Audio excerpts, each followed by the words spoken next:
I have come this evening to talk with you on one of the greatest issues of our time. That is, the preservation of human freedom. I've chosen to discuss it here in France, at the Sorbonne, because here in this soil the roots of human freedom have long ago struck deep, and here they have been richly nourished. It was here the Declaration of the Rights of Man was proclaimed, and the great slogans of the French Revolution. Liberty, equality, fraternity fired the imagination of men. I've chosen to discuss this issue in Europe because this has been the scene of the greatest historic battles between freedom and tyranny. I have chosen to discuss it in the early days of the General Assembly because the issue of human liberty is decisive for the settlement of outstanding political differences and for the future of the United Nations. We must not be confused about what freedom is. Basic human rights are simple and easily understood. Freedom of speech and a free press. Freedom of religion and worship. Freedom of assembly and the right of petition. The right of men to be secure in their homes and free from unreasonable search and seizure and from arbitrary arrest and punishment.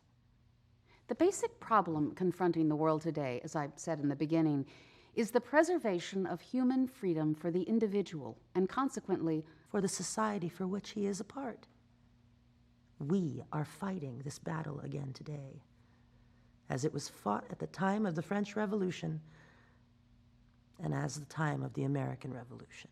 The issue of human liberty is as decisive now as it was then. I want to give you my conception of what is meant in my country by freedom of the individual. Naturally, there must always be consideration of the rights of others. But in a democracy, this is not a restriction. Indeed, in our democracies, we make our freedoms secure because each of us is expected to respect the rights of others. And we are free to make our own laws. Freedom for our peoples is not only a right, but also a tool. Freedom of speech, freedom of the press, freedom of information, freedom of assembly. These are not just abstract ideals to us. They are tools with which we create a way of life in which we can enjoy freedom. It is my belief, and I am sure it is also yours, that the struggle for democracy and freedom is a critical struggle.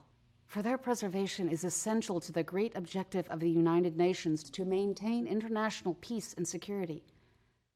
Among free men, the end cannot justify the means. We know the patterns of totalitarianism, the single political party, the control of schools, press, radio, the arts, the sciences, and the church to support autocratic authority. These are the age-old patterns against which men have struggled for 3,000 years. These are the signs of reaction, retreat, and retrogression. The United Nations must hold fast to the heritage of freedom won by the struggle of its people. It must help us to pass it on to the generations to come.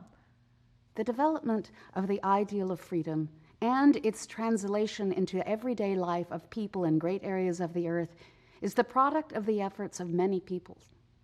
It is the fruit of a long tradition of vigorous thinking and courageous action. No one race and no one people can claim to have done all the work to achieve greater dignity for human beings and great freedom to develop human personality. In each generation and in each country, there must be a continuation of the struggle, and new steps forward must be taken, since this is preeminently a field in which to stand still is to retreat.